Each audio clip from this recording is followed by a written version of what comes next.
نہ کسی چیز کی صورت بنانا جو اوپر آسمان میں یا نیچے زمین پر یا زمین کے نیچے پانی میں ہے، تو ان کے آگے سجدہ نہ کرنا اور نہ ان کی عبادت کرنا، کیونکہ میں خداوند تیرا خدا غیور خدا ہوں، اور جو مجھ سے عداوت رکھتے ہیں ان کی اولاد کو تیسری اور چوتھی پشت تک باپ دادا کی بدکاری کی سزا دیتا ہوں، اور ہزاروں پر جو مجھ سے محبت رکھتے ہیں اور میرے حکموں کو مانتے ہیں رحم کرتا ہوں۔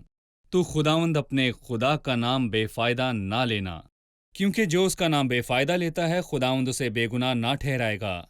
یاد کر کے تو سبت کا دن پاک ماننا، 6 دن تک تو محنت کر کے اپنا سارا کام کاج کرنا، لیکن 7واں دن خداوند تیرے خدا کا دن سبت ہے، اس میں نہ تو کوئی کام کرے، نہ تیرا بیٹا، نہ تیری بیٹی، نہ تیرا غلام، نہ تیری لونڈی، نہ تیرا چوپایا، نہ کوئی مسافر جو تیرے پھاٹکوں کے اندر ہو، کیونکہ خداوند نے 6 دن میں آسمان اور زمین اور سمندر اور جو کچھ ان میں ہے وہ سب بنایا، اور 7ویں دن آرام کیا۔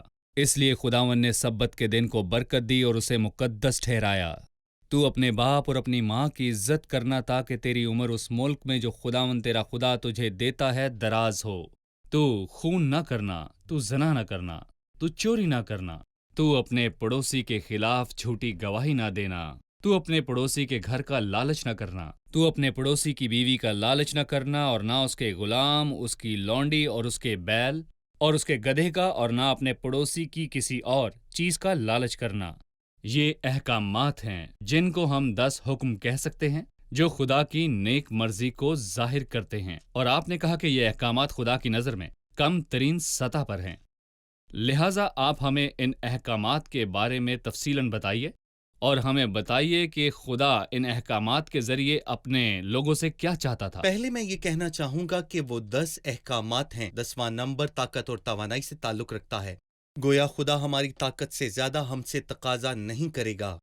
یہ 10 احکامات ہیں لیکن 2 حصوں میں تقسیم ہیں، لہٰذا ان 10 حکموں کو 2 لوحوں پر لکھا گیا تھا، اور موسیٰ ان احکامات کو لوگوں کے پاس لایا تھا۔ ایک لوح پر خدا سے متعلق اور دوسری لوح پر انسان سے متعلق حکم تھے، اور اگر آپ ان کا خلاصہ کرنا چاہتے ہیں تو 2 جملوں میں ہم اس کا خلاصہ کر سکتے ہیں۔ تو خداوند اپنے خدا سے اپنے سارے دل، اپنی ساری جان، اپنی ساری طاقت، اپنی ساری عقل سے یہ پہلی محبت لوح ہے۔ رکھ۔ پہلی لوح ہے۔ تو اپنے پڑوسی سے اپنی مانند محبت رکھ، یہ دوسری لوح ہے۔ صحیح۔ یہ دوہری تقسیم ہے۔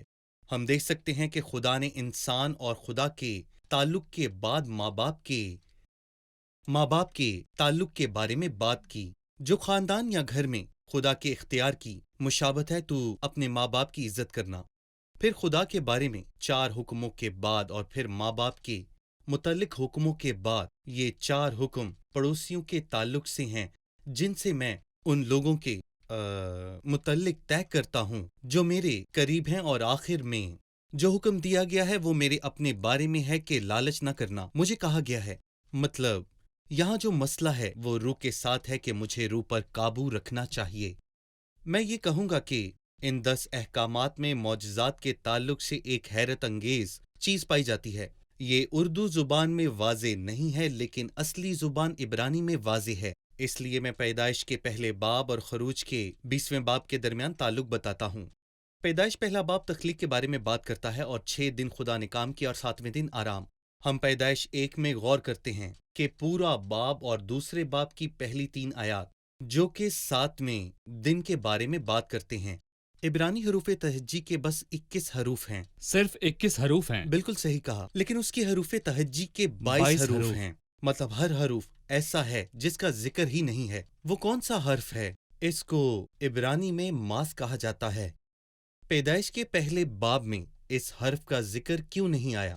کیونکہ عبرانی کا ہر لفظ اہمیت رکھنے والا لفظ ہے۔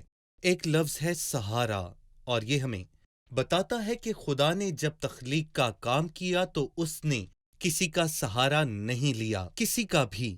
یہ نہیں کہ جو کچھ نظر آتا ہے ظاہری چیزوں سے بنا ہو۔ اس کا مطلب یہ ہے کہ تخلیق کے لیے اس کے پاس خام مال بھی نہیں تھا۔ اس کا مطلب ہے کہ اس نے کہا اور سب کھڑا ہو گیا۔ جی بالکل صحیح۔ اور یہاں بھی ہم وہی معجزانہ چیز کو دیکھتے ہیں۔ ان تمام حکموں میں 21 حروف تہجی پائے جاتے ہیں۔ ہم غور کرتے ہیں کہ ان میں ٹی حروف تہجی کا ذکر نہیں کیا گیا۔ یہ حرف ہمیں کس کے بارے میں بتاتا ہے؟ اس کی کیا اہمیت ہے؟ یہ سانپ کی مشابہت ہے۔ میرا خیال ہے کہ خدا ہمیں بتانا چاہتا ہے کہ کیا تم نے باغ عدن کو بھلا دیا ہے جہاں سانپ نے تمہیں دھوکہ دیا؟ یہ تمام احکامات ہمیں بتاتے ہیں کہ سانپ سے ہوشیار رہو، ایسا نہ ہو کہ وہ تمہیں دھوکہ دے، بالکل اسی طرح جس طرح آدم کو باغ عدن میں دھوکہ دیا گیا، اور اسی طرح بنی اسرائیل ان تمام احکامات کو ماننے میں ناکام رہے۔ ہم ایک چھوٹے سے وقفے کے بعد دوبارہ حاضر ہوں گے۔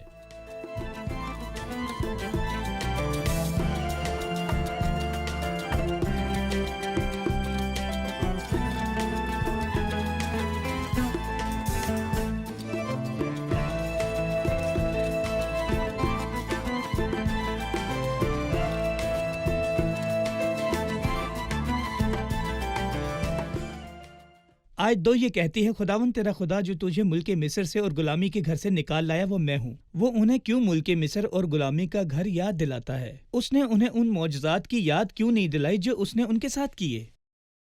جی بھائی، جیسا کہ ہم نے غور کیا، وہ موسیٰ کے ذریعے نہیں بلکہ اپنے لوگوں سے وہ براہ راست بولا اور ان سے ہم کلام ہوا، اور مجموعی طور پر وہ قوموں سے نہیں بلکہ ہر ایک سے ہم کلام ہوا اور کہا میں خداوند تیرا خدا جو تجھے نکال لایا۔ وہ لوگوں سے انفرادی طور پر بات کیوں کرتا ہے؟ کیونکہ انفرادی طور پر بات کرنا ایک ذمہ داری ہے۔ میں کسی اور کی پناہ میں نہیں ہوں، بلکہ مجھے انفرادی طور پر خود خدا کے ساتھ معاملہ طے کرنا ہے۔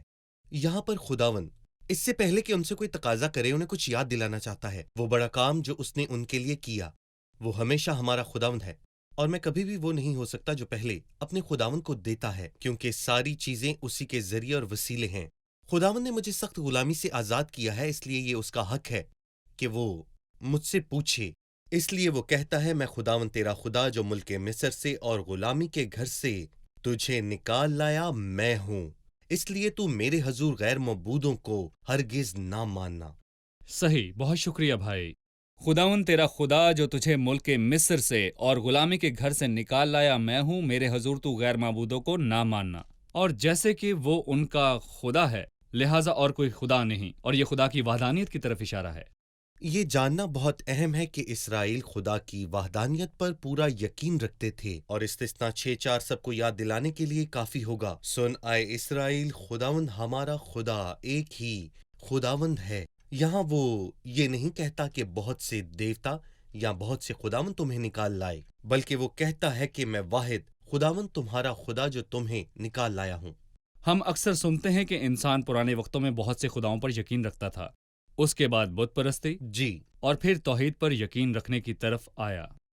میں جاننا چاہتا ہوں کہ عبادت کی ابتدا کیسے ہوئی، اور انسانی تاریخ میں پہلا الہی مکاشفہ کیا ہے؟ کیا خدا کے اپنے بارے میں پہلے مکاشفات میں وحدانیت واضح تھی؟ آدم کا خدا کے ساتھ شخصی تعلق تھا، آدم خدا کو جانتا تھا، اور یہاں تک کہ شریر قائن بھی خدا کو جانتا تھا، اور اس نے خدا کے حضور نذرانہ پیش کیا، اور پیدائش کی کتاب کے تمام ہیرو یہ بات بخوبی جانتے تھے کہ خدا ایک ہے۔ ہم نے تاریخ میں بہت سی چیزوں کو سیکھا جو دھوکہ دہی اور غلطیاں تھیں، لیکن انسانیت جانتی تھی کہ خداوند ایک ہے۔ لیکن پھر شیطان نے چال چلی اور تمام لوگوں کو بہت سے معبودوں کی عبادت پر لگا دیا، اور یہ سب چیزیں طوفان سے پہلے لیکن طوفان کے بعد بھی ابتدا سے ہی جانتے تھے کہ خدا ایک ہے اور اسی کی عبادت کرنی ہے، وہ ایک ہے۔ صحیح، بہت شکریہ بھائی یوسف۔ لہٰذا بائبل کی تمام کتابیں خدا کی وحدانیت کی تصدیق کرتی ہیں۔ صحیح۔ اب میں آپ سے دوسرے حکم پر بات کرنا چاہوں گا۔ تو اپنے لیے کوئی تراشی ہوئی مورت نہ بنانا، نہ کسی چیز کی صورت بنانا جو اوپر آسمان میں یا نیچے زمین پر یا زمین کے نیچے پانی میں ہے۔ تو ان کے آگے سجدہ نہ کرنا اور نہ ان کی عبادت کرنا، اور پھر وہ شخص کو انتباہ کرتا ہے جو اسے توڑے گا۔ آپ اس کے بارے میں کیا کہیں گے؟ میں انسان کی خوفناک ناکامی کو دیکھتا ہوں، خاص طور پر مسیحت میں۔ میرا مطلب ہے کہ یہ شریعت کا حکم ہے، لیکن مجھے کچھ ایسے لوگ بھی ملتے ہیں جو تصویروں اور مجسموں کے استعمال کا دفاع کرتے ہیں۔ شریعت میں الفاظ واضح ہیں اور یہودیت میں بھی ٹھوس ثبوت موجود ہیں۔ اگر یہودیت میں کوئی ایسے ٹھوس ثبوت مل جاتے تو ہمیں بھی جواز مل جانا تھا، کیونکہ ان کی عبادت ٹھوس اور بصری تھی، کیونکہ لکھا ہے کہ خدا نے ہمیں بنایا ہے۔ خدا روح ہے اور ضرور ہے کہ اس کے پرستار روح اور سچائی سے پرستش کریں۔ مجسمے لاؤ اور ان کو سجدہ کرو، یا پھر تصویریں لاؤ اور عبادت کرو۔ میرا مطلب ہے کہ یہ مسیحت کے لیے کس قدر شرمناک بات ہے۔ ہمیں یہ بات اب سمجھ جانی چاہیے کہ یہ اچھی بات نہیں ہے۔ اور میں یہاں پر یہ بھی کہنا چاہتا ہوں کہ بائبل مقدس بنی اسرائیل کو کسبی کے طور پر پیش کرتی ہے، صحیح۔ لیکن اس نے کہا کہ مسیح سے غدار مسیحت کے بارے میں اس سے بڑی اور کوئی بھی تصویر نہیں ہے۔ لہٰذا ہمیں بائبل مقدس میں کہیں پر بھی تصویر بنانے، مجسمہ بنانے یا تعمیر کرنے کے بارے میں تعلیم نہیں ملتی۔ صرف ان کے عبادت کرنے سے ہی ہمیں منع نہیں کیا گیا، بلکہ انہیں بنانے سے بھی منع کیا گیا ہے، لہٰذا ان تو کا انہیں بنانا ہی نہ غلط بنا۔ ہے، تو یہ نہ بالکل بنانا، غلط ہے، منع کیا صحیح۔ گیا۔ اور جو لوگ ان کی عبادت کرتے ہیں یا انہیں بناتے ہیں، وہ کہتے ہیں کہ ان کے آگے دعا کرنے سے ہمیں بہت برکات ملتی میں ہیں۔ یہ کہنا چاہوں گا یہ بت پرستی ہے اور لہٰذا کچھ نہیں۔ کلیسیا کے اٹھائے جانے کے بعد حیوان کی تصویر اور ان مجسموں کو سانس ملے گی، لوگوں کے سامنے بولنے اور معجزات کرنے کی قوت۔ انسان بت پرستی سے بھرا ہوا ہے اور وہ اسے پسند کرتا ہے، لیکن خدا سے ڈرنے والے لوگ ایسا بالکل نہیں کرتے۔ وہ خدا سے ڈرتے ہیں اور اپنے واحد خدا کو ہی مانتے ہیں۔ لیکن اس حکم کے بارے میں اس نے ایک سخت انتباہ دیا۔ جی، کیا اس لیے کہ خدا مستقبل کو اچھی طرح جانتا اور پہچانتا ہے، اور انسانی دل ایک نظر آنے والا خدا چاہتا ہے یا اپنی آنکھوں کے سامنے برکات کا ایک ظاہری ذریعہ چاہتا صحیح۔ ہے؟ خدا کہتا ہے تم کے آگے سجدہ نہ کرنا اور نہ ان کی عبادت کرنا، کیونکہ میں خداوند تیرا خدا غیور خدا ہوں، اور جو مجھ سے عداوت رکھتے ہیں ان کی اولاد کو تیسری اور چوتھی پشت تک باپ دادا کی بدکاری کی سزا دیتا ہوں۔ آپ جانتے ہیں کہ موسیٰ جب پہاڑ پر شریعت لینے کے لیے آیا، جو وہ لوگ چاہتے تھے، اور پھر انہوں نے سنہری بچڑا بنایا، موسیٰ نے کیا کہا؟ اور خدا نے موسیٰ سے کہا مجھے اکیلا چھوڑ دو، میں انہیں بھسم کر دوں گا۔ اور خدا واقعی ان لوگوں کے لیے ایسا کرنے کا ارادہ رکھتا تھا، کیونکہ انہوں نے سونے کا بچڑا بنا کر اس کی عبادت کی جو خدا کو ناخوش کرتا ہے۔ لیکن موسیٰ نے ان کی شفاعت کی اور کہا کہ اے خداوند تو اپنے عظیم نام کی خاطر ان کے ساتھ ایسا نہیں کرے گا۔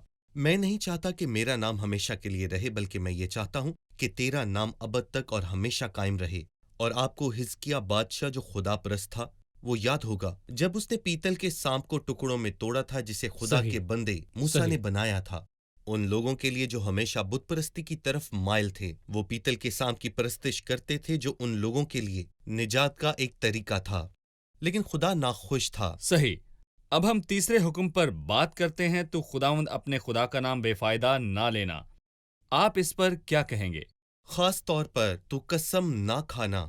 ایسا نہ ہو کہ تو جو قسم کھائے اس قسم کو تو توڑ دے۔ لیکن یہاں خدا اسے وسیع کرتا ہے کہ تو خدا کے نام کو کسی بھی حالت میں بے فائدہ نہ لینا۔ مثال کے طور پر اگر میں کوئی جوتا لیتا ہوں تو میں کہوں کہ خداوند یہ کتنا خوبصورت ہے، تو یہاں پر خدا کا نام لینے کی ضرورت ہمیں بالکل بھی نہیں ہے۔ ہمیں خدا کا نام ہر جگہ استعمال نہیں کرنا چاہیے۔ ہم یہودیوں کو دیکھیں تو وہ اس لفظ کا بہت احتیاط سے استعمال کرتے ہیں۔ وہ اس نام کو تبدیل کر دیتے ہیں۔ اگر ان سے کوئی غلطی ہو جائے تو وہ آسمان کی طرف دیکھ کر کہتے ہیں کہ تیرا شکر ہو۔ جب سردار کاہن نے مسیح سے پوچھا کہ کیا تو اس تودا کا بیٹا مسیح ہے، وہ ایسا کہنے سے خدا کے نام مکمل کی طور عزت پر کرنا چاہتے گریز ہیں۔ کرتے ہیں۔ صحیح۔ اور اگلا حکم ہے کہ تو سبت کا دن پاک رکھنا، اور ہمیں سبت کے دن کو پاک رکھنے کی ضرورت ہے۔ صحیح۔ جی، یوم سبت، میں اس پر 4 چیزوں کا ذکر کرنا چاہوں گا۔ پہلی بات یہ کہ پرانی تخلیق ہے، اس میں آرام کی نمائندگی ہے۔ خداوند نے 6 دن میں آسمان اور زمین کو بنایا اور 7ویں دن آرام کیا۔ مسیحت میں ہم نئی تخلیق ہیں، اور پرانی ناکام اور بدعنوان ہو گئی، اور اگر کوئی مسیح میں ہے تو وہ نئی مخلوق ہے، نئی تخلیق، لہٰذا ایک نئی سبت سے مخلوق ہمارا ہے۔ کوئی تعلق صحیح۔ نہیں ہے۔ اور دوسری بات، خروج 20 میں یہ سبت شریعت کا حکم ہے، اور بائبل رومیو کے 6 باب کی 14ویں آیت میں بتاتی ہے کہ تم شریعت کے ماتحت نہیں بلکہ تم فضل کے ماتحت ہو۔ صحیح۔ اگر کوئی آپ سے یہ کہے کہ تم سبت کو مانو کیونکہ یہ شریعت کا حکم ہے، لیکن مسیح نے کہا کہ میں شریعت کو منسوخ کرنے نہیں بلکہ اسے پورا کرنے کے لیے آیا ہوں، تو ہم جواب دیں گے کہ یہ بالکل صحیح ہے۔ مسیح شریعت کو منسوخ کرنے نہیں آیا تھا بلکہ اسے پورا کرنے آیا تھا، اور ہم شریعت کے ماتحت نہیں بلکہ ہم فضل کے ماتحت ہیں۔ ہم نئی مخلوق ہیں، پرانی نہیں۔ ہمارا شریعت سے نہیں بلکہ ہمارا تعلق فضل سے ہے۔ تیسری بات خروج کے 31ویں باب میں ہے، وہ کہتا ہے کہ سبت بنی اسرائیل اور خدا کے درمیان ایک عہد ہے، اور ہم بنی اسرائیل کے بیٹوں میں شامل نہیں ہیں، اور ہم غیر قوموں میں سے ہیں، اور خدا کی کلیسیا ہم بنے ہیں، لہٰذا ہم بنی اسرائیل کے بیٹوں میں سے نہیں ہیں۔ آخری بات کلسیوں 2:16 میں لکھی ہے، پس کھانے پینے یا عید یا پھر نئے چاند کی بابت تم پر کوئی بھی الزام نہ لگائے، کیونکہ یہ آنے والی چیزوں کا سایہ ہے، مگر اصل چیزیں مسیح کی ہیں، لہٰذا یہ ایک عکس ہے اور عکس کا ایک اصل ہے۔ میں یوں کہوں گا عکس سبت ہے اور مسیح۔ اصل مسیح ہے، اور میرا تعلق عکس سے نہیں بلکہ مسیح سے ہے۔ شکریہ، ہم ایک چھوٹے سے وقفے کے بعد دوبارہ حاضر ہوں گے۔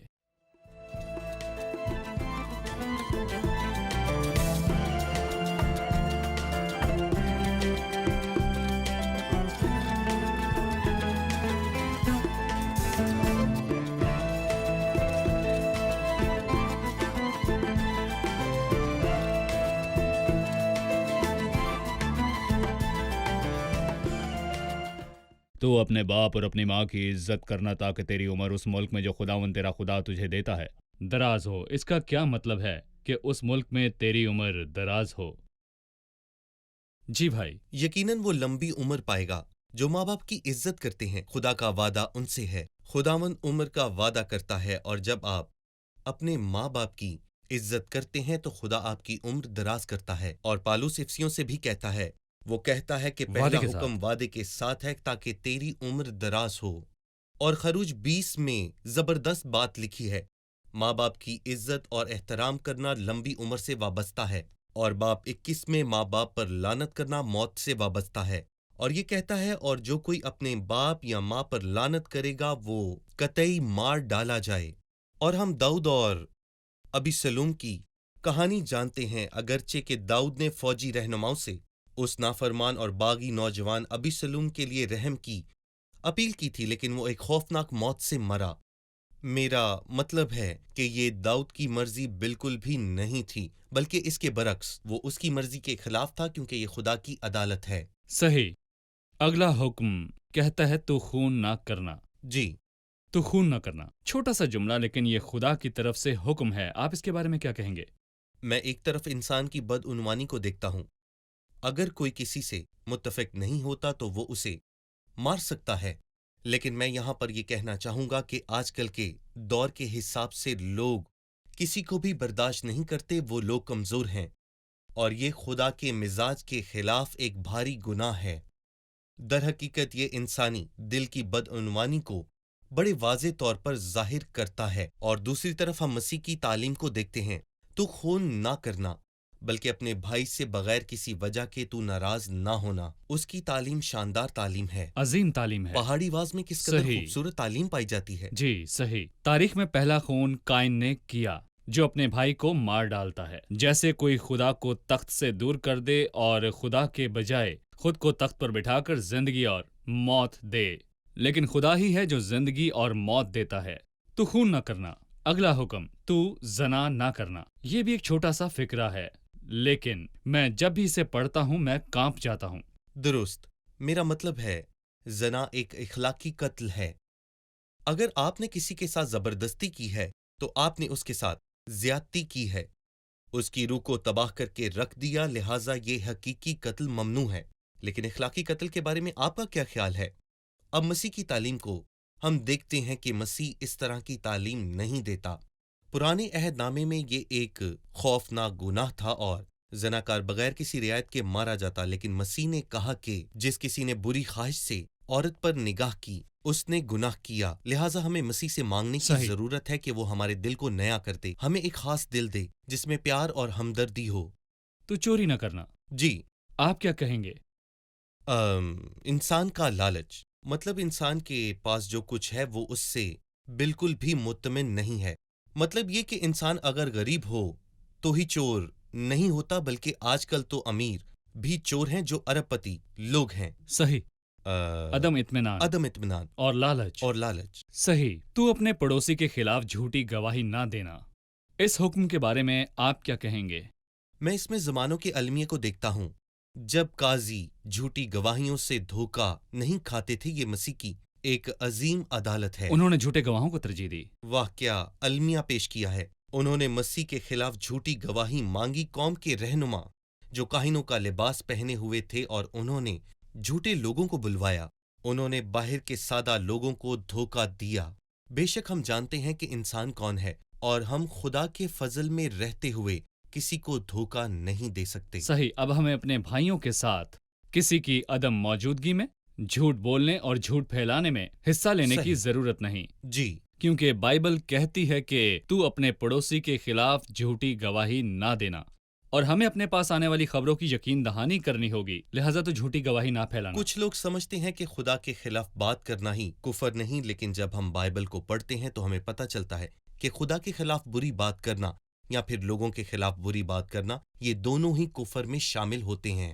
آخری حکم ہے تو لالچ نہ کرنا، اور کہا گیا ہے کہ تو پڑوسی کے گھر کا لالچ نہ کرنا، تو پڑوسی کی بیوی کا لالچ نہ کرنا، اس کی کسی چیز کا لالچ نہ کرنا۔ لہٰذا آپ کیا کہیں گے؟ ایک بار پھر سکون اور اطمینان، مطلب یہ کہ خداوند مجھے دے سکتا ہے، وہ مجھے بھر سکتا ہے، وہ مجھے مطمئن کر سکتا ہے، لیکن جس نے لالچ کے لیے دروازہ کھولا، میرا مطلب ہے کہ ہم اپنے وقت کے عظیم بادشاہ سلیمان کو دیکھیں تو اس کی آنکھ نے جس چیز کی خواہش کی، اس نے اس چیز کو بآسانی پا لیا۔ سب کچھ حاصل کرنے کے بعد ان سب کاموں پر جو میرے ہاتھ سے کیے گئے تھے نظر کی، اور دیکھا کہ سب بہتان ہے اور ہوا کی چران ہوئی، اور دنیا میں کچھ فائدہ نہیں۔ مختصراً جب 18ویں آیت میں یہ احکامات دیے گئے تو اس وقت ماحول کیا تھا؟ اس نے کہا وہاں بادل گرجنے اور بجلی چمکنے اور کران کی آواز تھی، اور جب ہم عبرانیوں کے 12ویں باب پر جاتے ہیں تو ہم دیکھتے ہیں کیونکہ وہ اس حکم کو برداشت نہ کر سکے، اور خود موسیٰ پرانے عہد نامے کے درمیان میں کہتا ہے کہ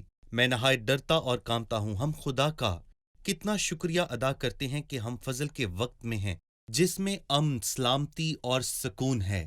لہٰذا 21ویں آیت میں لکھا ہے، اور وہ لوگ دور ہی کھڑے رہے، اور موسیٰ اس گہری تاریکی کے نزدیک گیا جہاں خدا تھا۔ لہٰذا شریعت لوگوں کو خدا کی حضوری سے دور کھڑا کرتی ہے۔ جب ہم دوسرے تواریخ کے 6 باب کی پہلی آیت پڑھتے ہیں جہاں پر سلیمان نے دعا کی اور کہا کہ خداوند نے فرمایا ہے کہ وہ گہری تاریکی میں رہے گا، لیکن مسیح ہمارے پاس آیا اور اس نے کہا خداوند نور ہے اور وہ روشنی میں رہتا ہے۔ قسط کی آخری چیز یہ کہ خدا قربان گاہ کے بارے میں بات کرتا ہے۔ جب اس نے اپنے لوگوں کو قربان گاہ بناتے وقت حکم دیا، اور تو مٹی کی ایک قربان گاہ میرے لیے بنایا کرنا، اور اس پر سوختنی قربانیاں اور سلامتی کی قربانیاں چڑھانا۔ یہ مٹی کی قربان گاہ کیوں ہے؟ اوزار کا استعمال کیوں نہیں کیا گیا؟ کیونکہ آدمی خاک ہے اور وہ خاک میں لوٹ جائے گا، کیونکہ خدا فخر سے نفرت کرتا ہے، اور وہ اپنے لوگوں کو کوئی بھی پرتعش چیز بنانے سے خبردار کرتا ہے۔ انسان اپنے آپ کو بڑھانا چاہتا ہے۔ اپنے بارے میں سوچیں، زبور نویس کہتا ہے اے انسان تو خاک ہے اور خاک میں لوٹ جائے گا۔ صحیح۔ اور عبادت میں خدا کے پاس جانے کے لیے انسان کو کسی بھی بناوٹ کی ضرورت نہیں، بلکہ خدا نے ہمیں آسان طریقہ بتایا ہے۔ جہاں بھی 2 یا 3 میرے نام سے جمع ہوں گے میں ان کے درمیان میں ہوں گا، اور لکھا ہے جہاں میں اپنے نام کی یادگاری کراؤں گا، اگر تو اس پر اوزار لگائے تو اسے ناپاک کر دے گا۔ اگر تو اس پر اپنی آرزو لگائے تو اسے ناپاک کرے گا، اور تو میری قربان گاہ پر سیڑھی لگا کر ہرگز نہ چڑھنا، تا نہ ہو کہ تیری برہنگی اس پر ظاہر ہو، نہ تیری ٹانگیں نظر آئیں اور نہ ہی تیرے ہاتھ نظر آئیں، اور نہ ہی فخر قبول ہوگا کہ اس قربان گاہ کا بنانے والا میں ہوں، کیونکہ خدا کو فخر سے نفرت ہے۔ محصول لینے والے کو دیکھیں جسے خدا نے قبول کیا، اور جو کوئی خدا کے پاس جاتا ہے اسے مٹی کی قربان گاہ کی ضرورت نہیں ہوتی۔ جب میں خدا کے پاس جاتا ہوں تو مجھے کہنا چاہیے اے خداوند میں خاک ہوں، میں خود میں کچھ صحیح۔ اچھا نہیں دیکھتا ہوں، بالکل۔ میں تیرے فضل پر انحصار صحیح۔ کرتا ہوں۔ شکریہ بھائی خدا کو یوسف۔ برکت۔ عزیز ناظرین، آپ کو خدا کی راست بازی حاصل کرنے کے لیے کچھ کرنے کی ضرورت نہیں۔ آرام کریں اور مسیح نے صلیب پر جو کچھ آپ کے لیے اور میرے لیے کیا اس پر بھروسہ کریں۔ خدا آپ کو برکت دے۔